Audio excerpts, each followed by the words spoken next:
At home with a lifetime of stories and songs, people we've met and the places we've gone.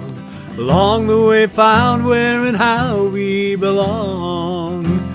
At home with a lifetime of stories and songs. Welcome to More Songs and Stories from Home, podcasts that give voice to songs with stories and stories with songs written and being written over the course of a lifetime, often illuminating the journey we all make, together and alone, finding our way home. One Love and Two Lives, Part 3. I've heard it said that secrets that we keep can make us ill. From what I've come to know of life, I must agree though still. Over time, another thing that I have come to know, that we're as healthy as the stories that we tell and we are told. As healthy as our stories, the ones we tell ourselves. As healthy as the stories that we tell everybody else. Stories that tell who we are and who we want to be, who we love and what we fear, what we truly believe. That's the first verse and the chorus of a song called As Healthy as Our Stories. Born in the shadow of a family secret, I understand in my gut and my marrow how we can be as sick as our secrets. Living in the shadow of a secret for half a century, I recognize the contortions required to live in or with secrets and the difficulties of denial.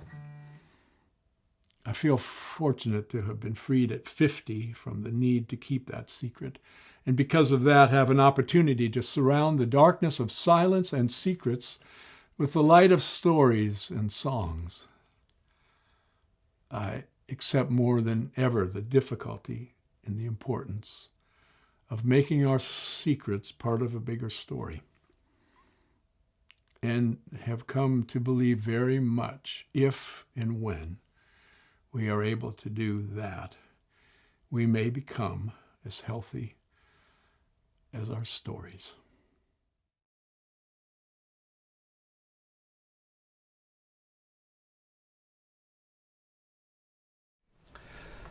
Pets, and my next stop was the church that my parents attended later in life and where my dad's memorial was held. A few years before my dad died, someone gave him a blank book, which my dad filled with a number of short essays.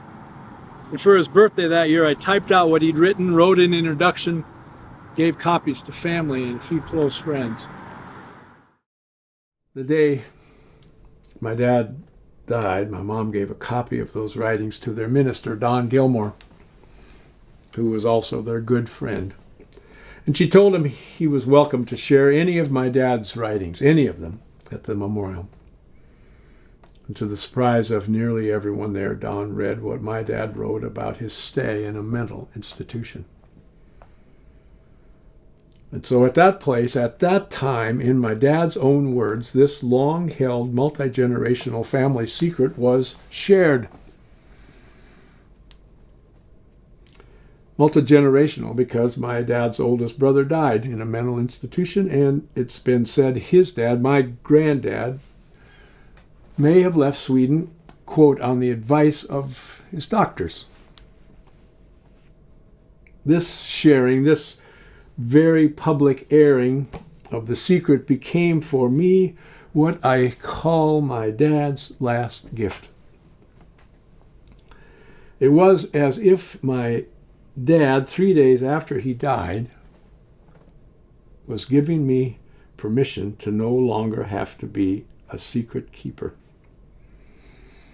And by doing that, allowed me to finally and freely visit my darkest corners.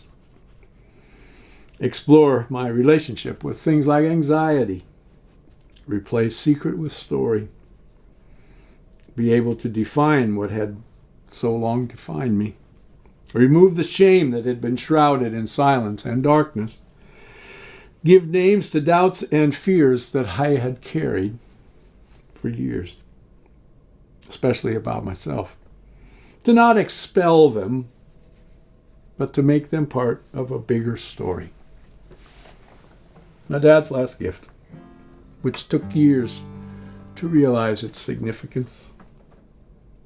And now, to come back to Spokane a quarter century later with an even deeper understanding of how our stories, how our secrets intertwine between and among generations, and at the same time, better able to accept the mystery of all of that. A secret shared, a spell is broken. Hidden doorway finally open. Fill the shadows up with light. Say good morning to the night. Finally fears have names and faces as we discover now what grace is. Well, our souls upright and scarred reach to touch the secrets of the heart. In fear, my granddad kept it from him secret. His brother kept with him one for years. His wife kept for him, and his sons would keep between them. His words, a beacon to a new land, where we all have places to stand. Stories now are guiding stars as we touch the secrets of the heart.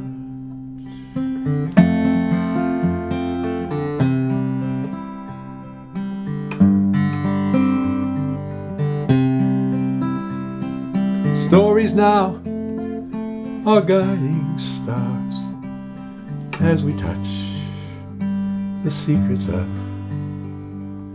the heart.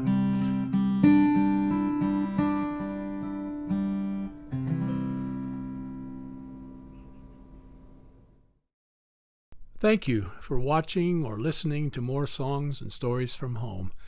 Come back next time for part 4 of One Love and Two Lives, knowing you're welcome here at home with a lifetime of stories and songs.